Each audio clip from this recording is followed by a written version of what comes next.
lead time for them to be made available at that time was just too long.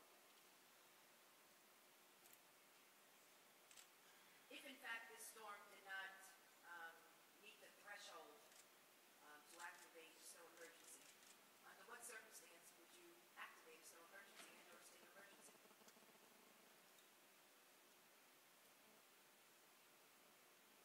Let me answer your question in a couple ways.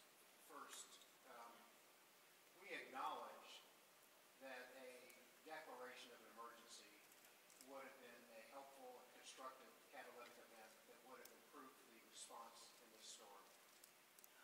The decision by the Transportation and Sanitation Commissioners to not call a snow emergency was based on their informed judgment at the time that it would have required New York citizens to move their cars from snow routes to secondary routes that would have adversely affected the snow removal proposition by putting more cars in movement and further clogging the secondary streets.